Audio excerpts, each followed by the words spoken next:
Welcome to doctor Maithili's music therapy channel. இன்றைய பதிவிலையும் human motivation, நம்மளோட தன்முனைப்பு, ஊக்கமுடைமை, இது எங்கனம் ஒரு சோஷியல் கான்டெக்ஸ்டில் நம்ம அதை சரிப்படுத்த முடியும், எங்கனம் ஒரு சோஷியல் கான்டெக்ஸ்டில் சிறப்புப்படுத்திக்க முடியும், த பவர் டு அச்சீவ் அப்படின்ற அந்த தலைப்பில் சில செய்திகளை நம்ம பார்க்கலாம். எல்லாருக்குமே ஒரு வகுப்பறையில் இருந்தால் இந்த வகுப்பில் நம்ம தான் முதல் மாணவனாக வரணும் அப்படின்னு ஒரு ஊக்கம் ஒருத்தருக்கு இருக்கும், ஒரு மாணவனுக்கு இருக்கும், ஒரு மாணவிக்கு கூட இருக்கும். நம்ம சொல்கிறது தான் கரெக்டாக இருக்கணும், நம்ம கரெக்டாக படிச்சுன்னு போகணும் அப்படின்னு இருக்கணும். ஆனால் இதெல்லாம் ஒரு மெச்சூரிட்டி வர வரைக்கும் தான் நம்ம கான்டெக்ஸ்டுக்குள்ளே சிறப்புப்படுத்தணும், சிறப்பாக படிக்கணும்னு நம்ம நினைப்போம். ஆனால் ஒரு ஹையரார்க்கியில் இருக்கும்பொழுது ஒரு பிஸ்னஸ்மேன், ஒரு பியூரோக்ராட்ஸ், ப்ரொஃபஷனல்ஸ், பொலிட்டீஷியன்ஸ் அவங்களாம் என்ன நினைப்பாங்கன்னு சொன்னால், அவங்க சரியாக சொல்லணும் அப்படின்னு இருக்கிறத காட்டிலும் தான் சொல்கிறது சரியாக இருக்கணும்னு ஒரு அரகன்ஸ் வரும் பொலிட்டீஷியன்ஸ் மத்தியில். அது வரைக்கும் பழையசு. அதெல்லாம் அந்த மாதிரி பொலிட்டீஷியன்ஸ்க்கு இப்போ இனிமேல் சமுதாயத்தில் இடமில்லை அப்படின்றத நம்ம எளிதாக நிதானமாக புரிய வச்சுக்கிட்டு வரோம். ஆனால் அரகன்ஸ் இல்லாமல் சமுதாயத்தில் ஏற்புடைய செய்திகளை சொல்லணும், அதுக்குண்டான கருத்துக்களை மட்டும் பரிமாறிக்கணும் அப்படின்னு சொன்னால் த பவர் டு அட்டைன் அப்படின்ற ஒரு கான்செப்டில் நிறைய பியூரோக்ராட்ஸ் என்ன பண்ணுவாங்க, பிஸ்னஸில் அவங்க டிசையர், அவங்களோட willingness to aim towards highest கோல், அது அவங்களுக்கு ரொம்ப சீர்தூக்கி இருக்குண்ட, அவங்கள ரொம்ப மிகுந்து காணப்படும். எப்போவுமே நம்ம இந்த பிஸ்னஸ் வியாபாரம்ன்ற இந்த கோட்டுக்குள்ளே, இந்த கோட்டைக்குள்ளே நம்ம சிறப்பானவனாக இருக்கணும், நம்மளை ஜெயிக்கிறதுக்கு யாருமே இருக்கக்கூடாது அப்படின்னு நினைப்பாங்க.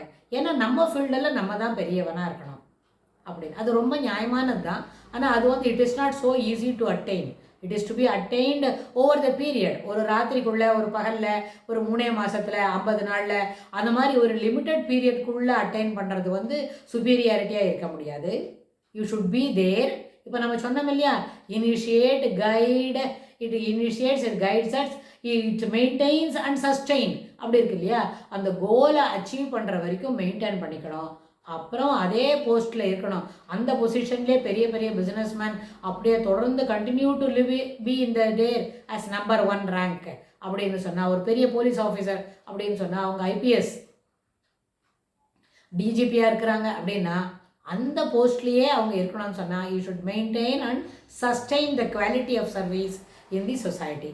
அப்போது ஈ கேன் சஸ்டெயின். அப்போ கண்டினியூ டு பி இந்த number 1 rank for some more years. எல்லாராலும் 3 மாதம் தான் இருக்க முடியும், 3 வருஷம் தான் இருக்க முடியும், 3 மாதம் 3 வருஷம் அப்படின்னு சொன்னால், இவங்க ஒரு 6 வருஷம் 8 வருஷம் போல் இருக்கலாம், if you maintain and sustain it. So achievement of goal அப்படின்றது இட் ஷுட் பி ப்ராக்டிஸ் பண்ணி ஓவர் த பீரியட் அச்சீவ் பண்ணுறது ரொம்ப ஏற்புடையதாக இருக்கும். அதுபோல் செய்திகளை தான் நம்ம என்ன செய்யணும், அட்டைன் பண்ணுறதுக்கு நினைக்கணும்.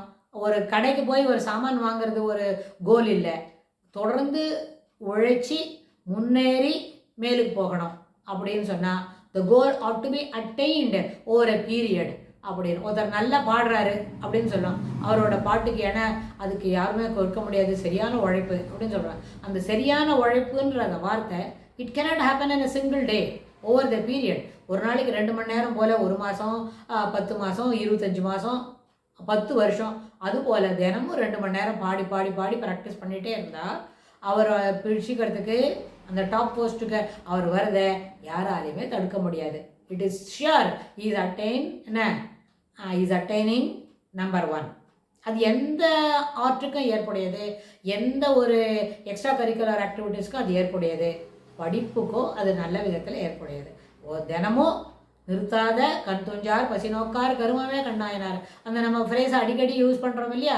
அதனால் நோ ஆக்ஷன் கோஸ் அன்நோட்டிஸ்ட். அதனால் நீங்கள் போடுற உழைப்பு, போடுற எஃபர்ட்டு துளி கூட பழுதாகாமல் முழுமையும் நம்மளுக்கே பயனளிக்கதாக மாறி நம்மளுக்கு நம்பர் 1 டாப் போஸ்ட்டு வரத்துக்கு எந்த விதமான குறைபாடும் இருக்காது. நிச்சயமாக, அவசியமாக, கட்டாயமாக நம்ம அந்த போஸ்ட்டை அடைஞ்சிடுவோம், நம்பர் 1ன்ற கோலை அடைஞ்சிடுவோம்.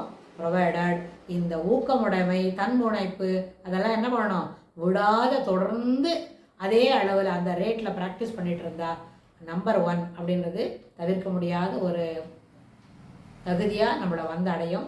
இதுக்கு தொடர்புடைய செய்திகளை நம்ம வரப்போகிற பகுதிகளிலும் பார்க்கலாம். தேங்க்ஸ் ஃபார் வாட்சிங்.